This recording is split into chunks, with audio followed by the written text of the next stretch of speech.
Everything changed at my sister's bridal shower. My husband and my best friend took the cake upstairs. I saw my husband with my best friend, frosting still on their lips. Could I ever look at them the same way again? The Arizona sun beat down on the patio of the Scottsdale resort, baking the manicured lawn a crispy yellow. My sister Sarah was laughing, her soon-to-be-married face glowing as she opened another ridiculously expensive gift. A crystal decanter set. Seriously, who needs a decanter set in 2025? Honestly, I was happy for her, truly. But a knot of anxiety was already tightening in my stomach. I always felt like I was living in her shadow. She was the bubbly one, the one everyone adored. I was the practical one, the dental hygienist. Boring, basically. Was I jealous? Maybe a little. But this was her day. Liam, my husband, was supposed to be helping me keep an eye on the champagne flutes. Instead, I saw him near the buffet, talking to Tanya, my best friend since kindergarten. They were laughing, leaning in close, and my stomach twisted again. Nothing overtly inappropriate, but off. Tanya patted Liam's arm, a lingering touch that sent a shiver down my spine. I pushed the feeling away. I was being ridiculous. Tanya was my best friend. And Liam? Well, Liam was Liam, 38 years old, a marketing manager, and I thought completely devoted to me. Hadn't we just celebrated our 10th anniversary? What was I thinking? Then I saw it. Liam glanced around, then gave Tanya a small nod. They both seemed to vanish into the crowd. The bridal shower was in full swing, 90 or so women buzzing around like hyperactive bees. A large, 3-tiered cake sat in the center of the buffet. Vanilla buttercream swirled across its surface. Sarah had been so excited about it. Liam knew how much she loved cake. Where was he? I spotted Tanya heading towards the main house, a sliver of the cake clutched in her hand. Liam followed a few seconds later. Upstairs? What business did they have upstairs? The guest bedrooms were up there, empty except for Sarah's cousin who needed a nap. A cold dread washed over me. What would you do if you saw that? Your husband and your best friend sneaking off together at your sister's bridal shower? I told myself I was being paranoid. Maybe they were just talking. Maybe Tanya needed to ask Liam for marketing advice. Maybe the cake was dry and they were discussing how to get Sarah a better slice. I had to know. I excused myself, telling my mother I needed to check on the ice. The sun was starting to dip behind the neighbor's faux Tuscan mansion, casting long shadows across the lawn. I slipped inside, my heart hammering against my ribs. The air conditioning was a welcome relief. I tiptoed up the stairs, the carpet muffling my footsteps. As I neared the guest bedroom at the end of the hall, I heard muffled laughter. Liam's laughter, and Tanya's. It was low, intimate, and it ripped through me like a jagged shard of glass. I hesitated. What if I was wrong? What if they were just having a conversation? But the laughter, it felt wrong. I pressed my ear to the door. That frosting, I heard Tanya whisper, her voice husky. It's everywhere. Liam chuckled. I know a way to get it off. Rage, hot and furious, flooded me. I pushed the door open. And there they were. Liam was sitting on the edge of the bed, Tanya straddling his lap. Frosting smeared across both of their faces. Tanya's dress was hiked up slightly, revealing a glimpse of thigh. Liam's hand was, well, let's just say it wasn't holding a fork. They froze, their eyes wide with panic. The room was silent except for the frantic pounding of my own heart. What is going on here? I managed to stammer, my voice trembling. Liam scrambled to his feet, knocking Tanya off his lap. She landed with a thud on the plush carpet. It's not what it looks like, he blurted out, his face flushed. Oh, really? Because it looks exactly like you're making out with my best friend on my sister's bridal shower in a guest bedroom, I yelled, my voice rising. How dare they? How dare they do this to me? To Sarah? Tanya stood up, brushing off her dress. She wouldn't meet my eyes. It was a mistake, she mumbled. We had a moment. A moment? A moment involving frosting and thighs and blatant betrayal? A moment that involved my husband and my best friend, I repeated, incredulous. A moment that conveniently happened upstairs while everyone else was celebrating Sarah? Liam stepped forward, his hand outstretched. Please just let me explain. Explain? Explain what, Liam? Explain how you could do this to me?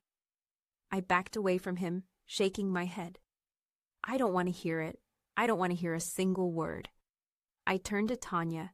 And you, my best friend? I've known you my entire life. How could you? Tanya burst into tears.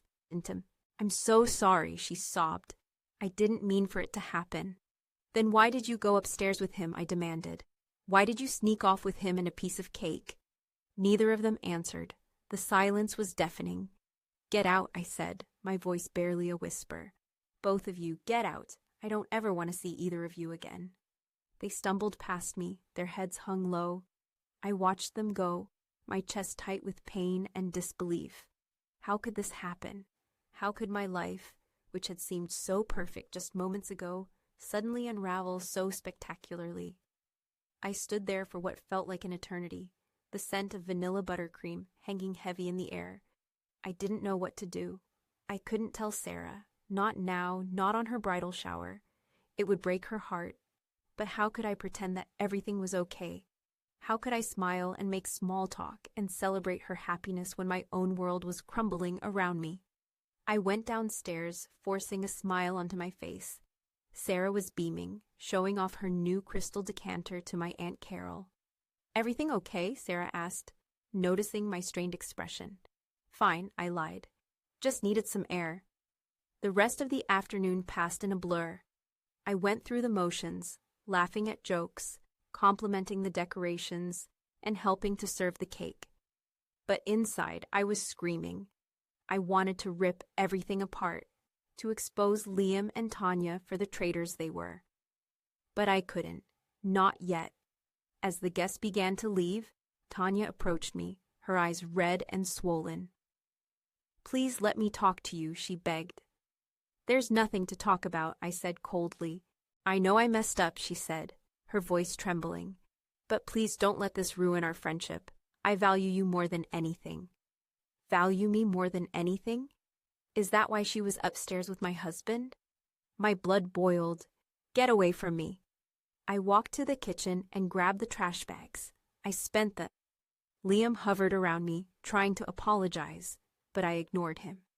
I couldn't even look at him without feeling sick to my stomach.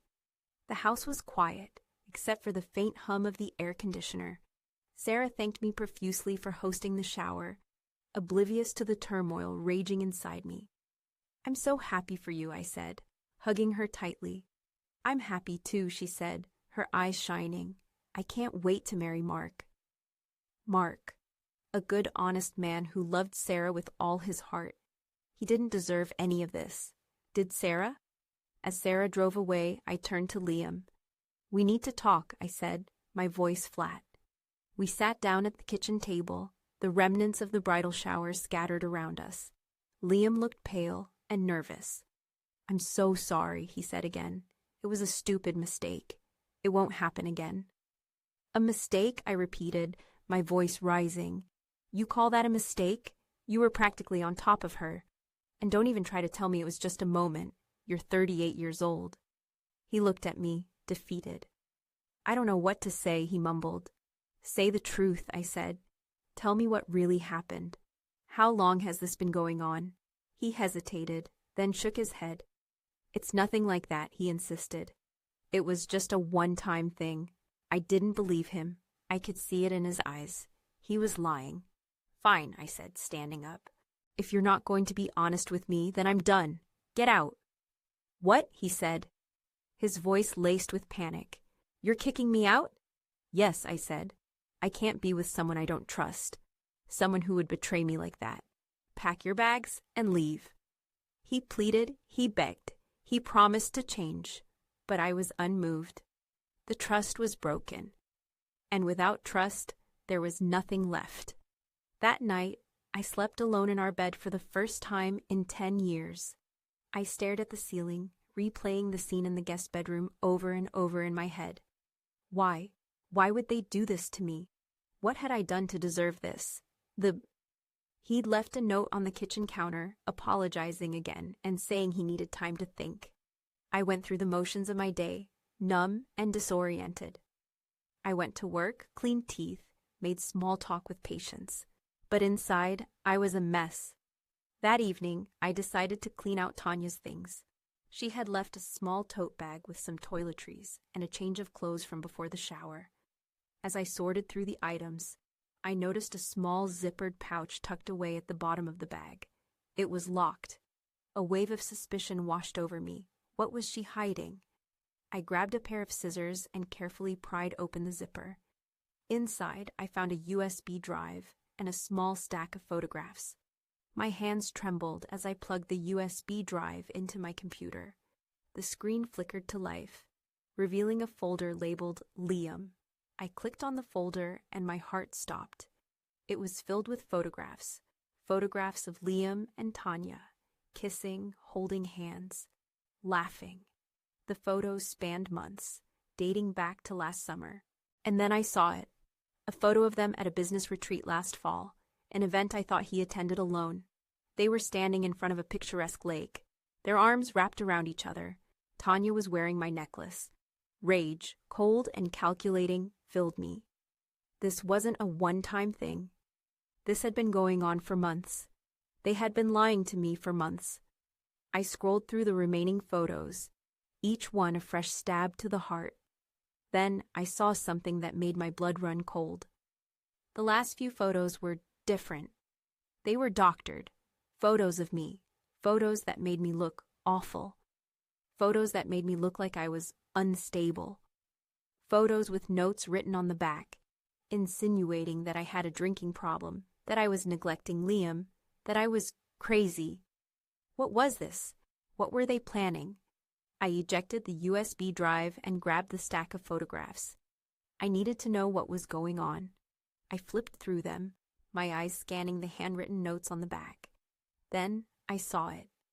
On the back of one of the doctored photos, there was a name, a lawyer's name. My mind raced. Were they planning to divorce me? Were they trying to take everything I had? I felt a wave of nausea wash over me. I needed to know the truth. I needed to confront them. I grabbed my keys and headed to Tanya's apartment. The sun was setting, painting the sky in shades of orange and purple. The rain began hitting the windows as I drove. I found her apartment building easily enough. I parked the car, took a deep breath, and walked inside. I found her apartment number and knocked on the door. No answer. I knocked again, louder this time. Still nothing. I tried the doorknob. It was unlocked. Hesitantly, I pushed the door open and stepped inside. The apartment was dark and silent. The air was thick with the scent of perfume. "Tanya," I called out, my voice trembling. No response. I turned on the light. The apartment was a mess.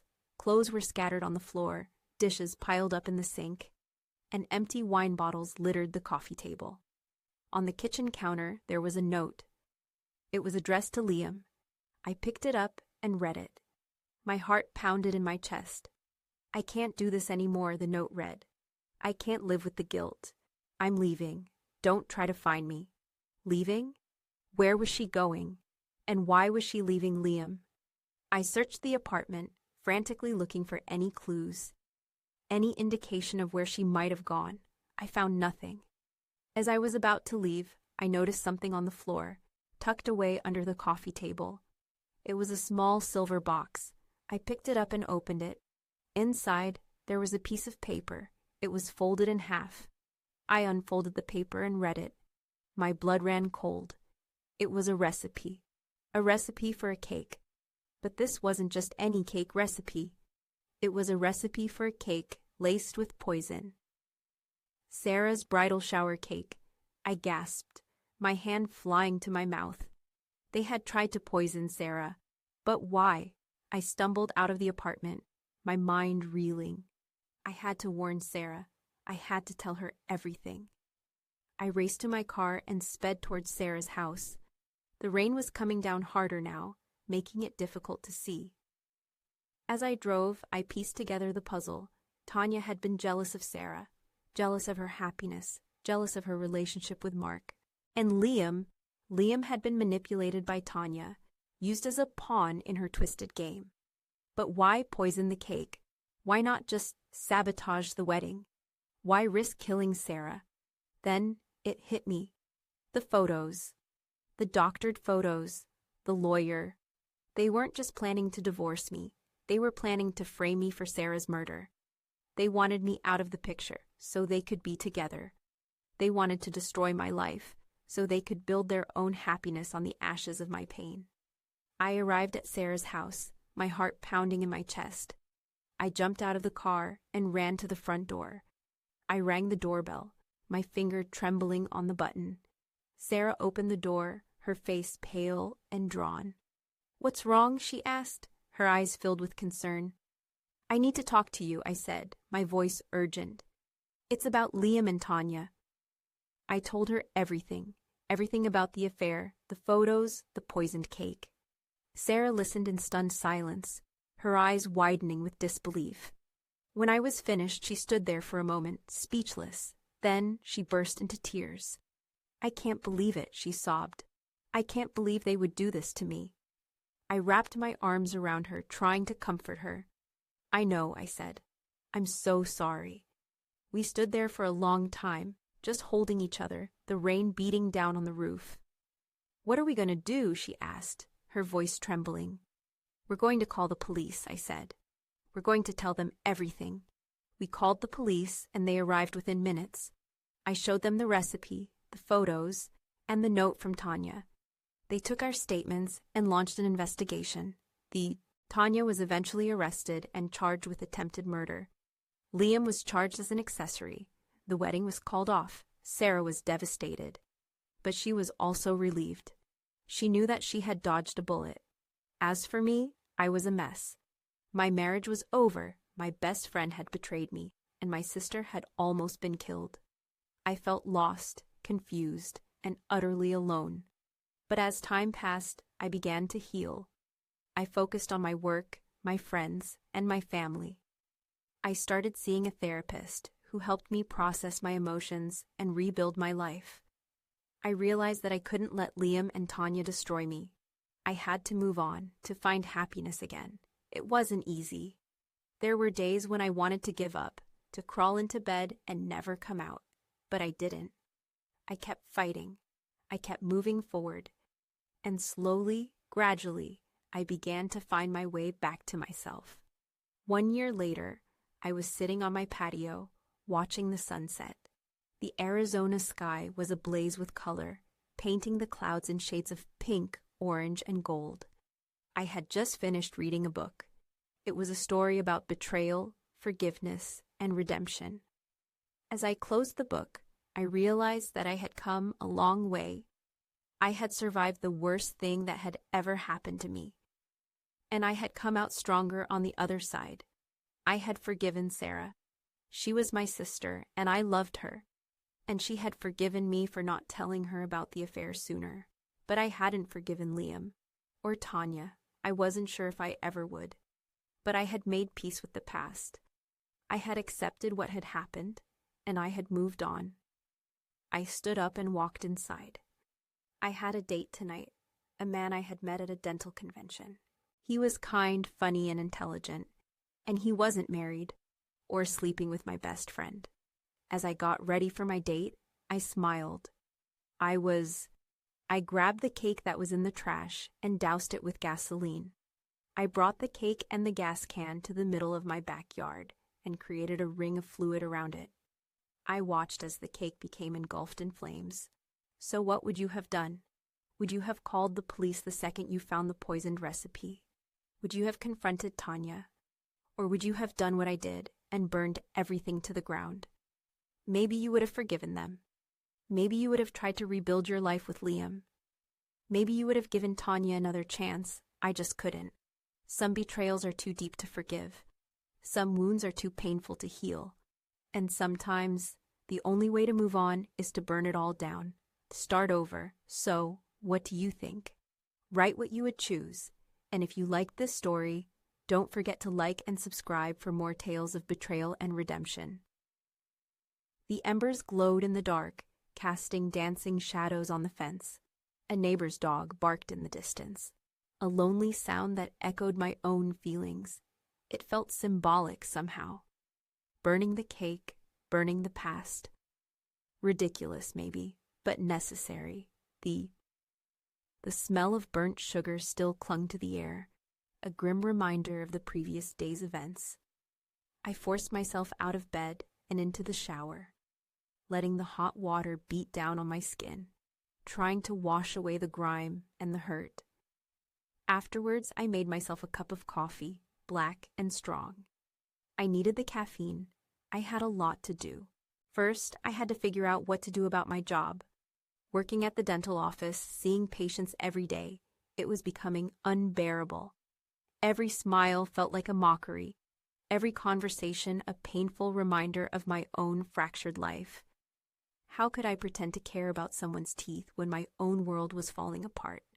I called Dr. Miller, my boss, and explained the situation as vaguely as I could without giving away the whole sordid story. I just said I needed some time off for personal reasons. He was surprisingly understanding. He offered me a leave of absence with the option to return whenever I was ready. I thanked him, relieved, and hung up the phone. One less thing to worry about. But then the reality of my situation hit me. I was unemployed, recently divorced, and utterly alone. How was I going to support myself? I looked around my house, at the furniture we had bought together, the pictures on the walls, the memories that clung to every corner. It all felt tainted, poisoned by Liam's betrayal. I couldn't stay here. I needed a fresh start. I decided to sell the house. It was a difficult decision, but it felt like the right one. It was a clean break, a way to leave the past behind. I called a realtor and arranged for her to come over In the meantime, I started packing. It was a daunting task, sorting through 10 years of memories. Each item I touched brought back a flood of emotions: joy, sadness, anger, regret. I found a box of old photographs, pictures from our wedding, our vacations, our life together. I hesitated, then threw them into the trash. I couldn't bear to look at them. As I packed, I found something unexpected. A small wooden box hidden in the back of my closet. It was locked. Curious, I pried it open. Inside, I found a collection of old letters. They were addressed to Liam, from another woman. My heart sank.